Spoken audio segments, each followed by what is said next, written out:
힘써 드립시다라는 제목으로 함께 말씀을 나누고자 합니다. 우리 지난주에 우리 부활절을 지나면서 우리 부활의 첫 열매 되신 우리 예수님에 대해서 함께 말씀을 나눴습니다.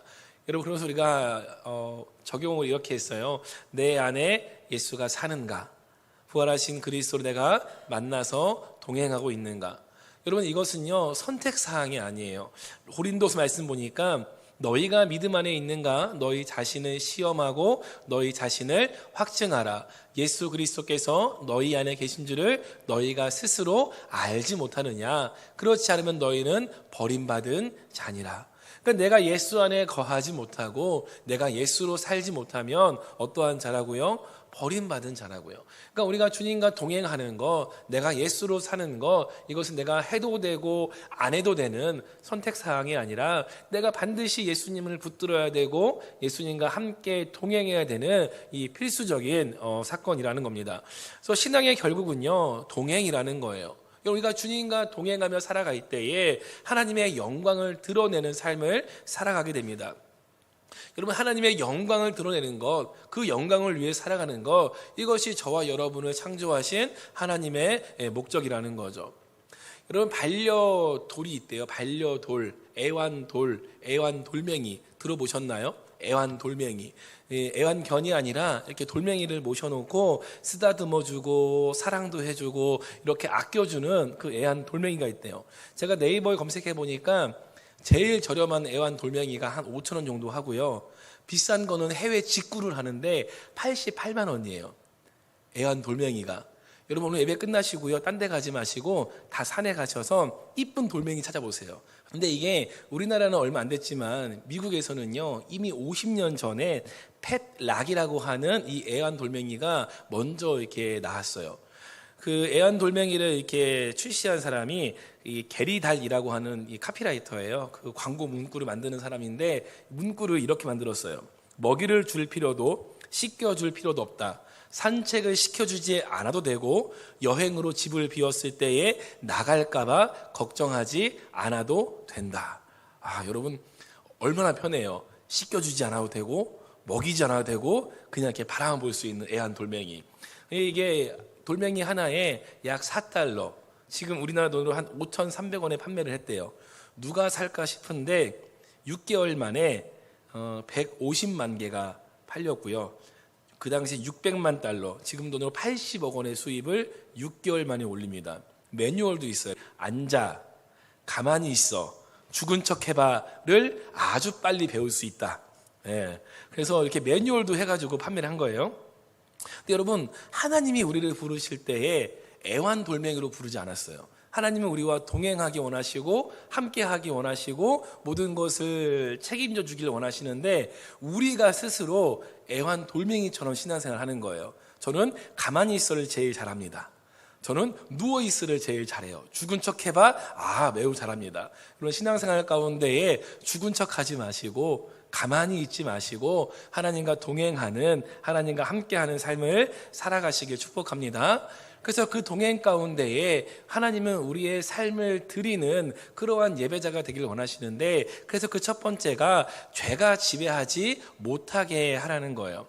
오늘 말씀은요 바울의 질문과 그리고 대답, 이 두 가지로 끝나요. 이 바울의 질문이 뭐냐면요, 우리가, 저와 여러분이 율법이 아닌 이제 은혜 아래에 살아가는데 그렇다면 어떠한 죄를, 아무리 죄를 지어도 괜찮은 것인가? 이게 바울의 질문이고요. 거기에 대한 결론도 있어요. 오늘 말씀의 결론이기도 한데요, 우리가 전에는 율법 아래에 있는 죄의 종이었지만 이제는 은혜 아래에 있는 의의 종이 되었다. 그래서 우리가 우리의 몸을 죄에게 내어주고 사망에 이르게 하지 말고 하나님의 영광을 위해서 드리고 영생에 이르러야 된다. 이게 오늘 말씀의 결론입니다. 하나님이 사람을 창조하실 때 뭘 주셨죠? 자유의지를 주셨어요. 내가 내 생각대로 판단할 수 있고 결정할 수 있고 선택할 수 있는 자유의지를 주셨습니다. 요즘에 가장 이렇게 핫한 이슈가 AI, 인공지능, 이게 굉장히 이슈거든요. 제가 그런 영상을 좀 몇 개 봐서 그런지 몰라도 제 유튜브 알고리즘은요 그런 이 AI에 되게 많이 나와요. 이런 멀지 않은 시대에 이제 AI가 이 직업의 판도를 바꾼다고 합니다. 여러분 산업혁명 때 한번 직업의 판도가 바뀌었어요. 이 기계가 막 발달하면서 이 노동자 계층이 많이 죽었어요. 그 직업이 많이 사라졌어요. 그리고 지식인들의 시대가 열린 거죠. 그런데 AI 시대는 다르대요. 오히려 지식인들은 AI가 대체하고요. 이 노동자들, 기술자들이 이제 또 선호받는 시대가 온다라고 합니다. 여기서 화두가 뭐냐면은 그러면 AI는 과연 자유의지를 가질 수 있을까? 인공지능이 자유의지를 가지고 있을까? 옛날 뭐 영화 같은 거 보면은 인공지능이 자유의지를 가져가지고 이 지구의 가장 쓸모없는 존재는 인간이다. 그래서 인간을 다 지워야 된다 해서 막 다 인간을 죽이는 그런 영화도 있잖아요. 그런데 지금의 인공지능은요, 알고리즘이라고 하는 이 데이터와 규칙에 작동해요. 그래서 자유의지가 아니라 우리가 사용해야 될, 이용해야 될 도구라는 거죠. 저희가 이제 목요일마다 이 어르신들, 이 시니어 어르신들을 이렇게 케어하는 이 서비스를 우리 중앙교회에서 출시를 했습니다. 그래서 목요일 날 우리 거기 서희 4차 이제 저희 1604호에 가시면 1호에 가시면은 이제 뭘 하냐? 이 뇌를 깨워주는 보드 게임, 그리고 티타임, 그리고 이 홀로 계시는 어르신들을 위해서 함께 마트에 장을 봐주는 서비스를 이제 시작을 했어요. 이걸 하면서 제가 권사님께 물어봤어요. 혹시 이 모임의 이름을 정하셨냐?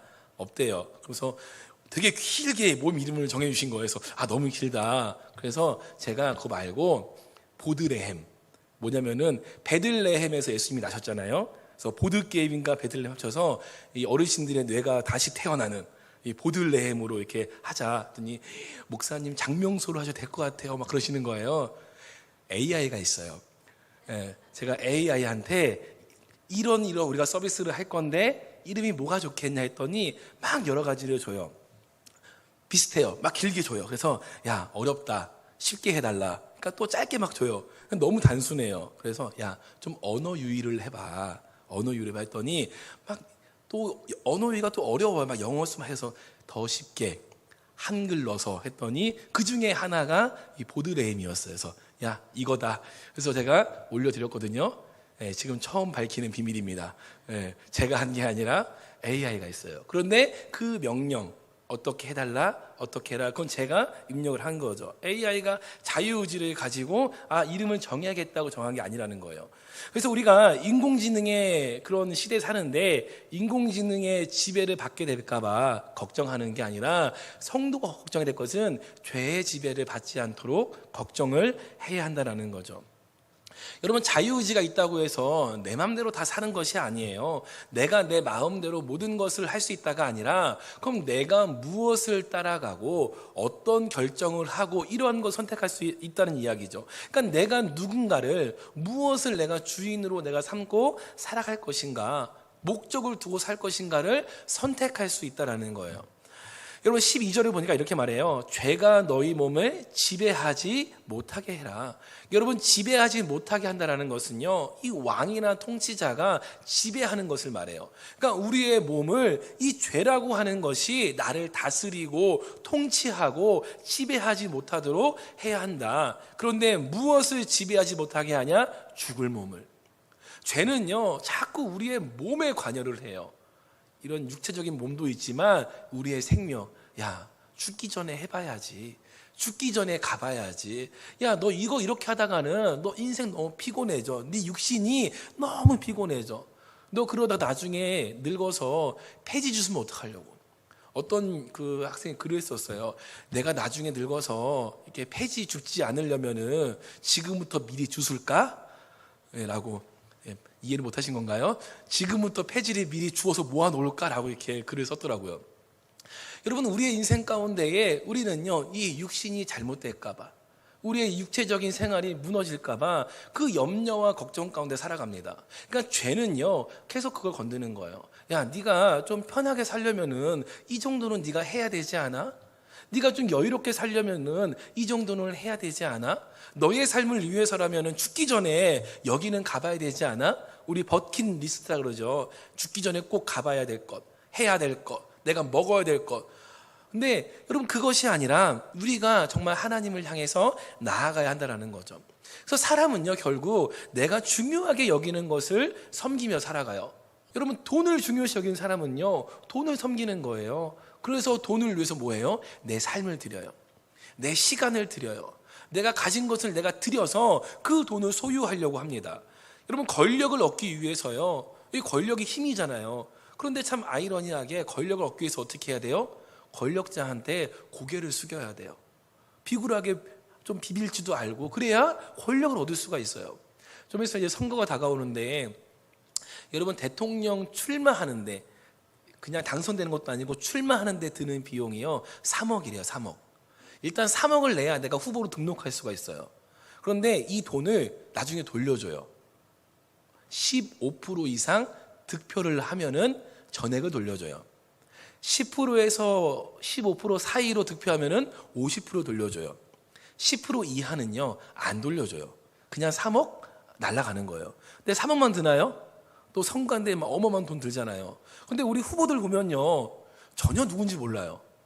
1%도 안 되는 득표를 하는데도 나와요. 왜 나오죠? 이름 한번 올려보는 거예요. 나 대통령 출마한 사람이야. 내가 그래도 이 정도 내가 나갔던 사람이야. 이렇게 나오는 거죠. 여러분, 성공이 내 육체를 위한, 내 인생을 위한 목표가 되면요, 성공을 위해서요, 뭐든지 하는 거예요. 내가 성공하기 위해서 죄도 누구를 해야 하는 일도, 피해주는 일도요, 하게 됩니다. 그래서 나를 행복하게 해줄 것만 같은 것을 위해서 기꺼이 그것을 주인으로 삼고 살아가는 것이 우리의 인생이라는 거예요. 그런데 문제는, 그렇게 살았을 때에 행복하냐?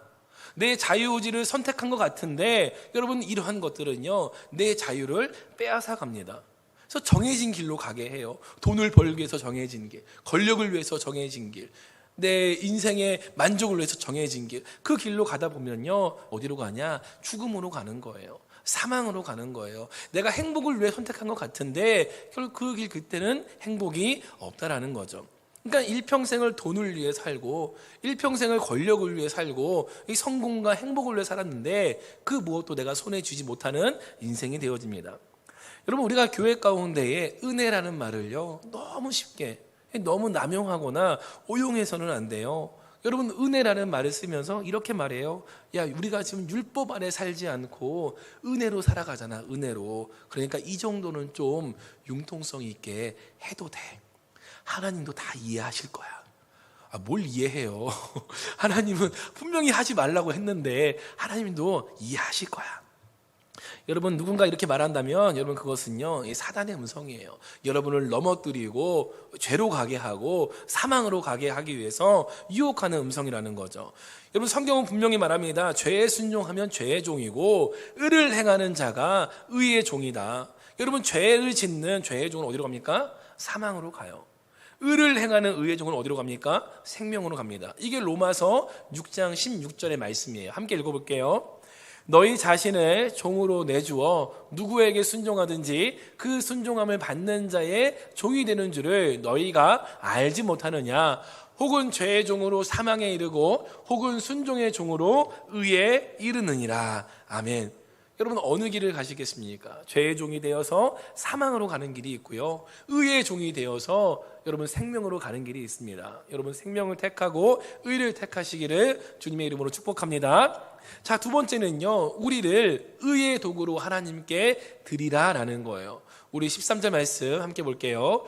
또한 너희 지체를 불의의 무기로 죄에게 내주지 말고 오직 너희 자신을 죽은 자 가운데서 다시 살아난 자같이 하나님께 드리며 너희 지체를 의의 무기로 하나님께 드리라. 아멘. 지체가 뭐예요? 우리의 몸을 하나님의 의의 무기로 드리라라는 거예요. 우리의 몸을 하나님이 사용하시는 도구가 될 수 있도록, 하나님이 기꺼이 편하게 여러분을 사용할 수 있도록 내어드리라는 이야기죠. 여러분, 이 이야기는요, 우리의 몸을 행동과 말과 생각이 하나님의 뜻과 딱 맞는 것을 이야기합니다. 여러분, 모든 일상 속에서요, 하나님의 의를 실천할 수 있는 기회를 삼으셔야 돼요. 여러분, 선한 사마리아인의 비유를 우리가 알고 있어요. 누가복음 보니까 예수님께서 비유로 말씀하시는 거예요. 어떤 사람이 이 예루살렘에서 여리고로 가다가 강도를 만났어요.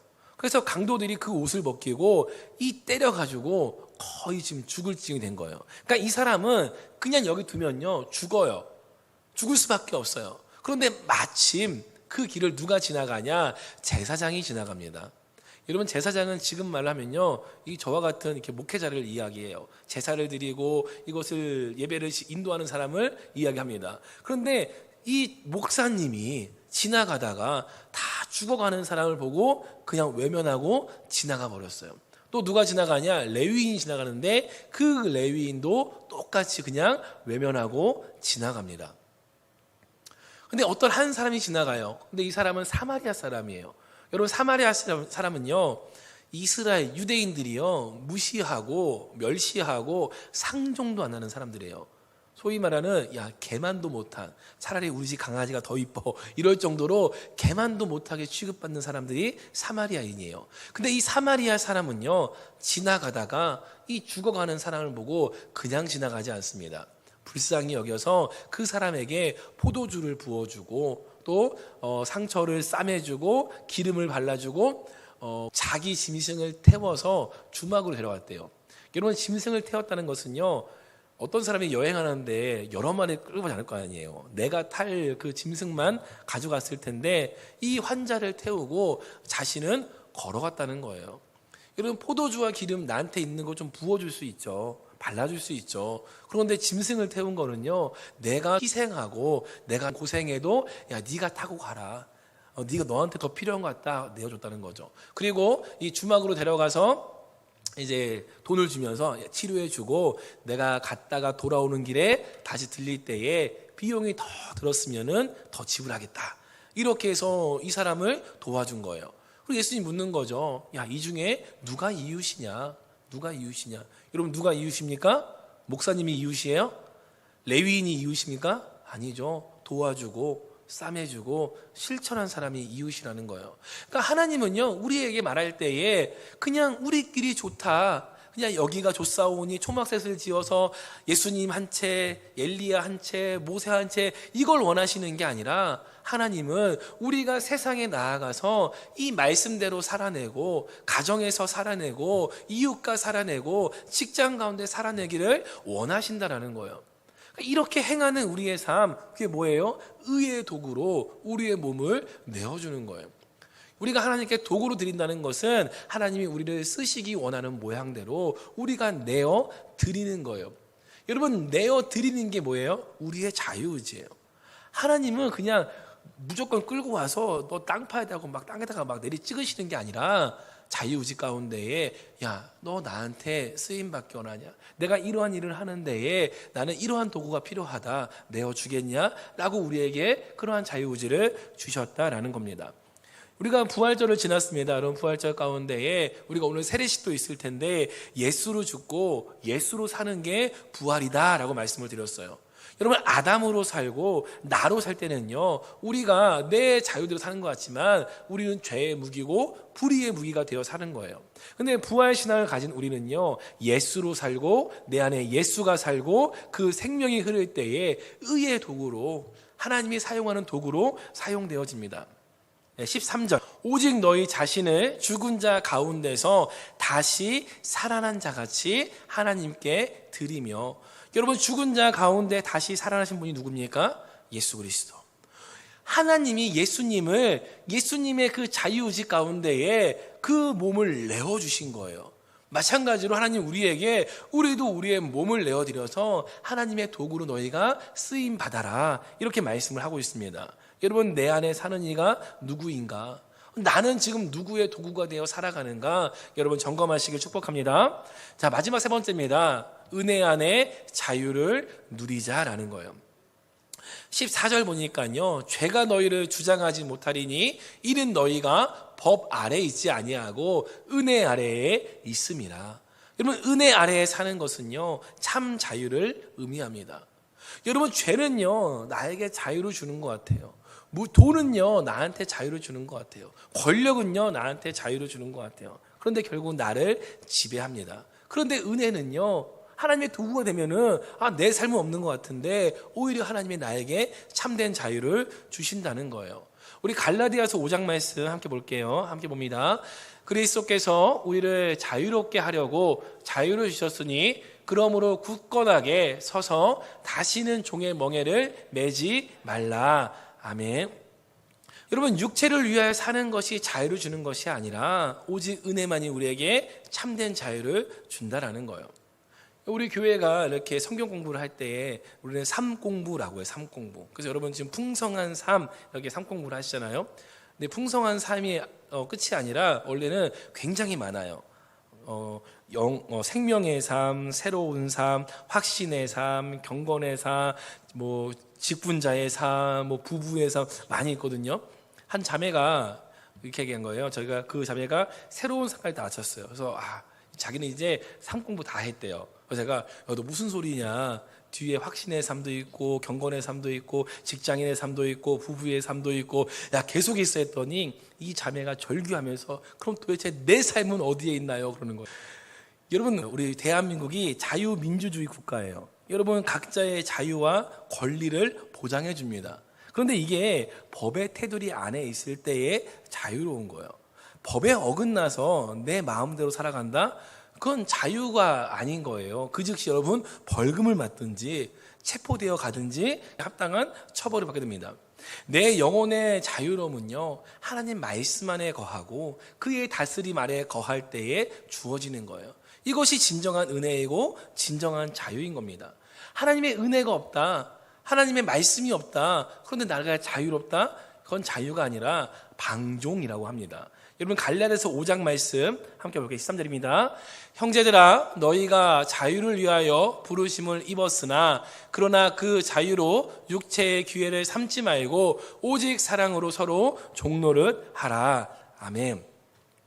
여러분에게 하나님이 자유를 주셨는데, 자유를 주셨는데 그 자유를 육체의 기회로 내 육체를 위해서 죄 가운데 살아간다면 그것은 죄의 종이 되어 사는 것이라는 거죠. 여러분, 이 자유는요, 뭐라고 하냐?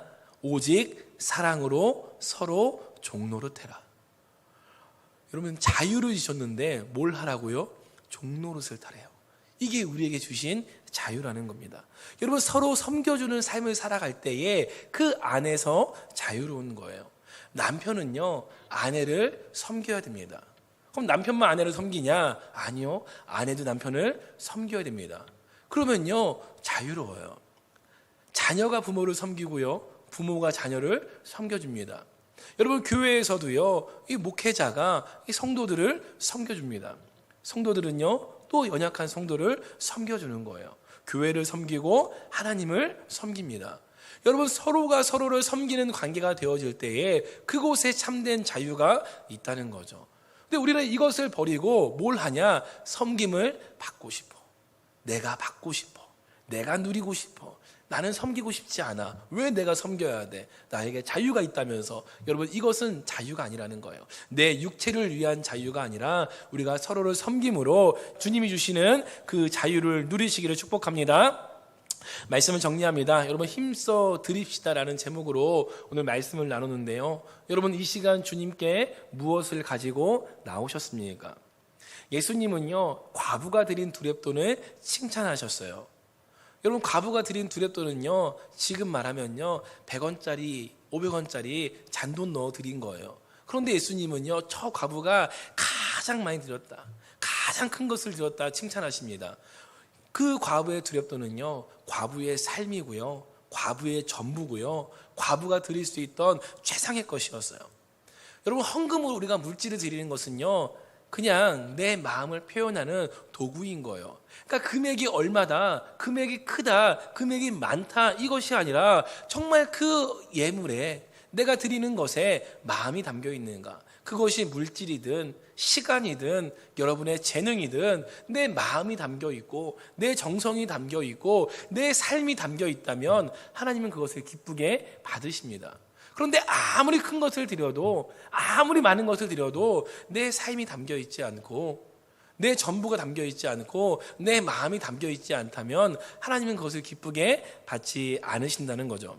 여러분, 마음을 드리고 중심을 드리고 여러분 삶을 드려서 하나님의 은혜 안에 거하는, 그 은혜 안에 자유를 누리는 그러한 자유자, 예배자가 되시기를 주님의 이름으로 축복합니다. 말씀을 통해 결단할 때에 여러분께 있는 가장 귀한 것이 무엇인지를 한번 생각해 보세요. 나한테 있는 가장 귀한 거, 내게 있는 옥합이 무엇인가? 그 옥합을 여러분 내어드리길 바랍니다. 여러분 삶에서 의를 실천하고 하나님의 이름을 높이는 삶을 들이시길 바랍니다. 그 삶 가운데에 그리스도인으로서 하나님의 자녀로서 선한 영향력을 미칠 수 있는 믿음의 삶을 살아가시기를 주님의 이름으로 축복합니다. 기도하겠습니다.